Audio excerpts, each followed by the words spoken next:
చేయాలి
పెండింగ్ ఉన్న కాస్మెటిక్ ఛార్జీలను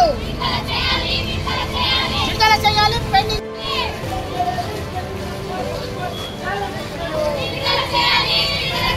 విడుదల చేయాలి. పెండింగ్ లో ఉన్న కాస్మెటిక్ ఛార్జీలను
రక్షిత నేను గవర్నమెంట్ గర్ల్స్ కాలేజ్లో చదువుతున్నాను. ఇప్పుడు మా స్టూడెంట్స్కి ఇప్పుడు స్కాలర్షిప్లు వస్తలేవు, ఇయర్లీ స్కాలర్షిప్స్ వస్తలేవు. హాస్టల్లో ఉన్న పిల్లలకి మెస్ మెన్యూ పెంచారు కానీ మాకు అక్కడ ఫండ్స్ వస్తలేదు కాబట్టి ఎన్నో ఇబ్బందులు పడాల్సి వస్తున్నాయి. అప్పుడప్పుడు మాకు ఫుడ్ కోసం ఎన్నో ప్రాబ్లమ్స్ అవుతున్నాయి. ప్రతి నెల మాకు గర్ల్స్ కాబట్టి ఎన్నో ఖర్చులు ఉంటాయి. అందుకోసం మాకు పాకెట్ మనీ కావాలని కోరుకుంటున్నాము. మాకు చెందాల్సిన స్కాలర్షిప్లు మాకు రావాలని, మా కాలేజ్లకి వాష్రూమ్స్ సఫిషియెంట్గా ఉండేవి. మా కాలేజ్లో ఎంపీసీ క్లాస్ రూమ్ లేదు కాబట్టి మాకు సొంత భవనాలు కాలేజ్కి ఉండాలని చెప్పి మేము కోరుకుంటున్నాము. ప్రతి సంవత్సరం మా అందరికీ స్కాలర్షిప్లు పడితే మాకు సర్టిఫికేట్లు వస్తాయి. మేము ముంగట పోయి చదువుకొని మా రాష్ట్రం పేరు, ఈ దేశం పేరు నిలబెట్టాలని కోరుకుంటున్నాము. కాబట్టి ప్లీజ్ ఈ ప్రభుత్వం నుంచి కోరుకుంటున్నాం కి మా స్కాలర్షిప్లను విడుదల చేయండి, మెస్ ఫండ్స్ని ఇవ్వండి, అన్ని చేయండి. థ్యాంక్ యూ అండి. PDSU ఆర్మూర్ ఏరియా కమిటీ ఆధ్వర్యంలో ఈరోజు సబ్ కలెక్టర్ గారి దగ్గర ధర్నా కార్యక్రమం నిర్వహించడం జరిగింది. అయ్యా ముఖ్యమంత్రి రేవంత్ రెడ్డి గారు, మీరు ఏదైతే ఎన్నికల్లో ఇచ్చినటువంటి హామీలో భాగంగా విద్యార్థుల సమస్యలు పరిష్కారం చేస్తా, సంక్షేమ హాస్టల్ విద్యార్థుల సమస్యలు ఏదున్నా కూడా ఖచ్చితంగా పరిష్కారం చేస్తామని చెప్పినటువంటి హామీలు ఎటువైనాయని చెప్పేసి ఈ సందర్భంగా అడుగుతా ఉన్నాను. మీరు గద్దెనెక్కి దాదాపు 2 సంవత్సరాలు గడుస్తా ఉంది. ఇప్పటి వరకు చెప్పినటువంటి హామీలు ఏ మాత్రం నెరవేర్చకుండా ఈ రోజు కాలం గడుపుతున్నటువంటి పరిస్థితి ఒకవైపున ఉంది. అయ్యా ముఖ్యమంత్రి, ఈ రోజు ఇక్కడ ఉన్నటువంటి విద్యార్థులు, పేద విద్యార్థులు, సంక్షేమ హాస్టల్ చదువుకునేటువంటి విద్యార్థులు ఒకవైపున మీరు గొప్పలు చెప్పుకుంటా ఉన్నారు. మేము మెనుని పెంచినామని చెప్తా ఉన్నారు. కానీ మెనుని పెంచారు కానీ ఇక్కడ వచ్చేటువంటి ఏదైతే ఫండ్ ఉన్నాయో అవిని పెంచకుండా ఈ రోజు కాలం నిలదీస్తున్నటువంటి పరిస్థితి కనిపిస్తా ఉంది. ఇప్పటి వరకు దాదాపు 9 నెలలు గడుస్తా ఉంది. ఇప్పటి వరకు కూడా బిల్లులు రాక ఈ రోజు విద్యార్థులు కానీ అటు వాడలు చాలా ఇబ్బందులు పడుతున్నటువంటి పరిస్థితి ఒకవైపున ఉంది. అదే విధంగా ఈ రోజు కాలేజ్ హాస్టల్లో చదివేటువంటి విద్యార్థులకు వాళ్ళకి కావాల్సినటువంటి సరుకులు కానీ, నూనె కోసం కానీ, ఆయిల్ కానీ ఇంకేదైనా కావాలంటే ఖచ్చితంగా 1000 రూపాయలు, 1500 రూపాయలు అవుతుంది. వారికి కూడా కాస్మెటిక్ ఛార్జీలు నెల 500 రూపాయలు ఇవ్వాలని చెప్పేసి కూడా ప్రధానంగా మేము డిమాండ్ చేస్తా ఉన్నాము.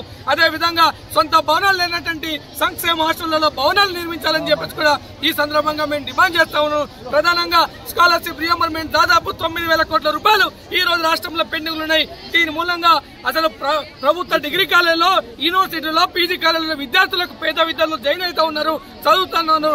వారి దగ్గర కూడా ఈ రోజు రియంబర్మెంట్స్ పేరుతో వాళ్ళ దగ్గర కూడా వసూలు చేస్తా ఉన్నారు. ఇది ఎక్కడ న్యాయం అని చెప్పేసి కూడా ఈ సందర్భంగా తెలియజేస్తూ ఈ సమస్యల పరిష్కారం చేయాలని చెప్పేసి ఖచ్చితంగా మేము PDS గా డిమాండ్ చేస్తా ఉన్నాము. లేని పక్షంలో ఖచ్చితంగా రాష్ట్ర వ్యాప్తంగా PDS విద్యార్థి సంఘం అన్ని హాస్టళ్లలో విద్యార్థులను బయటికి తీసుకొచ్చి రోడ్డు పైన ధర్నాలు రాస్తారొకరు నిర్వహిస్తుందని చెప్పేసి కూడా ఈ సందర్భంగా మేము తెలియజేస్తా ఉన్నాం. ఇక్కడన్నా రేవంత్ రెడ్డి సోయి తెచ్చుకొని ఈ రోజు రాష్ట్ర ఏదైతే హాస్టల్లో ఉండేటువంటి విద్యార్థుల సమస్యలు పరిష్కారం చేయాలని చెప్పేసి కూడా ఈ సందర్భంగా మేము డిమాండ్ చేస్తా ఉన్నాము. లేని పక్షంలో ఖచ్చితంగా రాబోయే స్థానిక ఎన్నికల్లో ఖచ్చితంగా గట్టి బుద్ధి చెప్తారని చెప్పేసి కూడా ఈ సందర్భంగా హెచ్చరిస్తా ఉన్నాం. తెలంగాణ రాష్ట్రంలో అనేక బిల్లులు పెండింగ్ లో ఉన్నాయి. విద్యార్థులు విద్యకు దూరమైనటువంటి పరిస్థితి ఉందని చాలా సంవత్సరాలుగా పోరాటాలు చేస్తూ ఉంటే కేసీఆర్ ని విస్మరించి గద్దెనెక్కినటువంటి ఈ రేవంత్ రెడ్డి, ఆయన ఏదైతే అమరవీరుల త్యాగాలను నాశనం చేసుకుని ముఖ్యమంత్రి అయిండు, ఈయన విద్యార్థుల త్యాగాలను నాశనం చేసి ముఖ్యమంత్రి అయిండు. ఈ రోజు విద్యార్థులను వాడుకున్నటువంటి ముఖ్యమంత్రులే తప్ప ఈ తెలంగాణ రాష్ట్రాన్ని బంగారు పథంలో నడిపించేటువంటి ఎవరూ లేరు.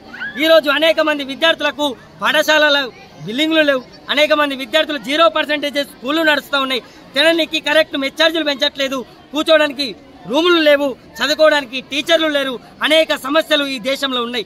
ఇవన్నింటిని మర్చిపోయి ఈ రోజు ఒంతెత్తు పొగడలతోటి రేవంత్ రెడ్డి పోతా ఉన్నాడు. ఇది సరైన విధానం కాదు. అందుకే PDS విద్యార్థి సంఘం స్పష్టంగా చెప్తా ఉన్నది, కళాశాలలలో భవనాలు లేని కళాశాలలకు భవనాలు మంజూరు చేయండి. ఆడపిల్లలకు మెయింటెనెన్స్ ఫీజుగా 500 రూపాయలు ఎక్స్ట్రా ఇవ్వండి. ఫీజు రియంబర్స్మెంట్ వేలాది కోట్ల రూపాయలు పెండింగ్ లో ఉన్నాయి, అవి విడుదల చేయండి. నవంబర్ 3వ తారీఖు రోజు బంద్ పెడతా అంటున్నారు ప్రైవేట్ యజమానులు. వాళ్ళతో చర్చలు జరిపి సఫలం చేసి వారికి న్యాయం చేయండి. విద్యార్థుల భవిష్యత్తును అంధకారంలో నెట్టకండి. ప్రభుత్వ విద్యను బలోపేతం చేయకపోతే కేసీఆర్ కు పట్టినటువంటి గతే రేవంత్ రెడ్డికి పడుతుంది. ఇది స్పష్టమైందని చెప్పేసి తెలియజేస్తూ ఈ ఉద్యమాన్ని ఈ రోజు సబ్ కలెక్టర్ ఆధ్వర్యంలో తీసుకొచ్చాం. రేపు అంచెలంచెలుగా సీఎం ఆఫీసును కూడా ముట్టడి చేస్తామని చెప్పేసి రానున్న అసెంబ్లీ సమావేశంలో ఇది PDS గా స్పష్టంగా వివరిస్తా ఉంది. ఇక్కడ ఉన్న రాకేష్ రెడ్డి, మీరు ఒంటేది పోగడాలకు పోకండి, ఫస్ట్ పరిశీలించండి. అవసరమైంది మీ పైసలతోటి మాటలు చెప్తున్నారు కదా, మీ పైసలతోటి పిల్లలకు బాత్రూములు లేవండి, సరిగా క్లాస్ రూములు లేవండి. వానాకాలం వస్తే పాములు, ఎలకలు, పందికొక్కులతోటి జీవనం సంచరిస్తూ ఉన్నారండి. సరైన వసతులు లేవు. ఇలా ST boys hostel, SC boys hostel కిరాయిలో ఉంది. BC గర్ల్స్ హాస్టల్ ఎలాంటి పరిస్థితిలో ఉంది?